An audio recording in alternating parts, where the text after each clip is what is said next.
TDP MLA అరివిల్లి రాధాకృష్ణపై మండిపడ్డారు మాజీ మంత్రి కారుమూరి నాగేశ్వరరావు. రాచరిక పాలన అనుకుంటున్న రాధాకృష్ణ ఇప్పటికైనా నిద్రమత్తును వీడాలన్నారు.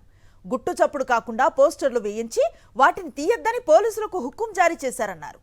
దౌర్జన్యాలు చేస్తాం, బలవంతంగా ఎంపీపీ పదవులు పొందుతామంటే చూస్తూ ఊరుకోమన్నారు కారుమూరి. ఇది చూడండి, ఇది ఆయన పెట్టిన ఫ్లెక్స్. నా మీద ఇంటూ మార్కు ఇవాళ ఈ ఫ్లెక్సీ పెట్టించి అక్కడ పోలీసులకు కూడా హుక్కుం జారీ చేస్తే తీయకూడదు, అక్కడ ఉండాలి. మాకు కార్యకర్తలు ఉంటారు కదా, జగన్మోహన్ రెడ్డి గారు అభిమానులు ఉంటారు కదా, కారుమూరికి కూడా కొంతమంది ఉంటారు కదా. అది ఎట్టి పరిస్థితుల్లో తీయవలసిందే. సాక్షాత్తు ఆరమిల్లి రాధాకృష్ణ ఇంటి నుంచి 12:30కి ట్రాలీలో వేసుకుని అత్తిరి మండల ప్రెసిడెంట్ తీసుకెళ్లి అక్కడ పెట్టడం జరిగింది. ఇది రాచరికం కాదు, ఇది ప్రజాస్వామ్య దేశం. ఈ ప్రజాస్వామ్య దేశంలో ప్రజలకు అనుగుణంగా నడవాలి. ప్రతిపక్షాలు ఉంటాయి, ప్రతిపక్షాలు ప్రశ్నిస్తారు, మేము అడుగుతాం, కాదని నువ్వు నిరూపించుకో, చెప్పుకో.